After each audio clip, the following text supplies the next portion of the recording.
的台中雾峰溪口里，还有红谷里的民众哦，今仔宣布讲要成立自救会，因不满讲有业者拍算要伫当地来规划30公顷的市民园区开发案，伊嘛质疑市政府讲目前公立的灵骨塔使用率只有3成尔，敢阁有需要相关的开发的。 居民抱着抗议布条啊，来到活动中心表达诉求，因不满有业者拍算伫当地进行30公顷的市民园区开发案，甚至阁有新建的土种区，质疑安尼规划根本是无必要。它的这个开发案不是把原本的土葬区改为纳库塔，它是要把一片完好的山岭，把它全部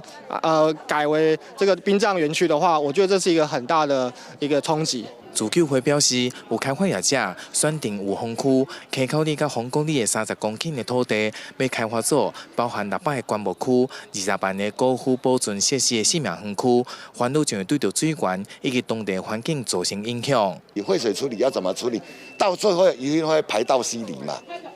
啊，我们那个40-50户的当地的民生用水要怎么办？ 开发掉了以后，对那个石虎的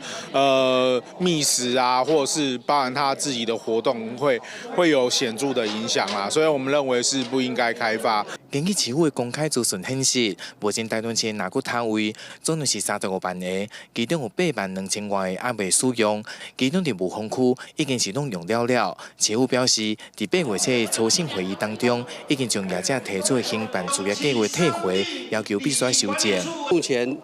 业者还在修正中，并没有再重提这个问题。然后，生管处也很重视我们当地的民意啦，哈。我们一切会依这个殡葬管理条例的规定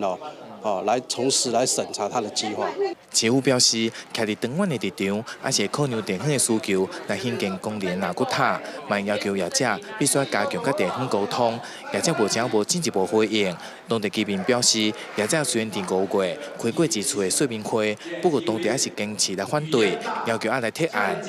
记者台中综合报道。